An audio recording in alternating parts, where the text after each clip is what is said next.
Kumusta mga kaibigan? Ito ang Weller Channel. Ngayon ipapakita ko paano kontrolin ang Android mula sa ibang Android.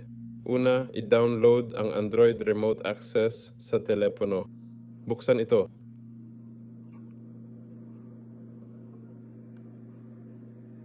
I-click ang Sign Up. Mag-login ako gamit ang Google. Pagka-login, ilagay ang code mula sa email.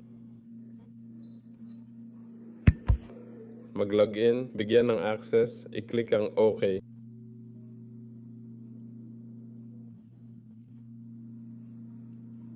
Pumunta sa remote control, i-click grant permissions, maghintay.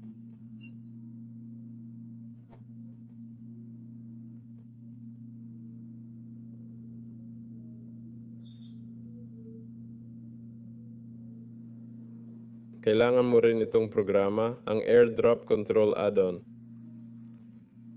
Sa pangalawang telepono, buksan ang Air Mirror app. I-click ang Login, gamitin ang parehong account. I-click ang Magdagdag ng device. Ito ang ating telepono. Control.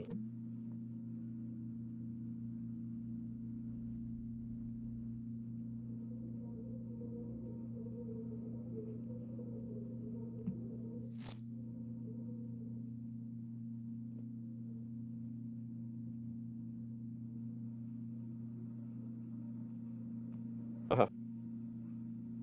Kailangan pang magbigay ng permissions.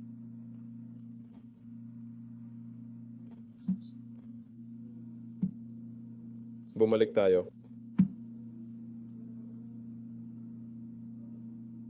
Bigyan natin ng access sa screen.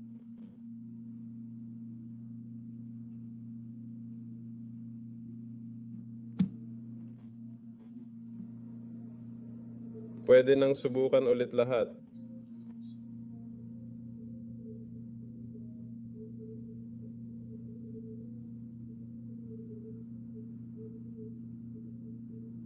Ayun.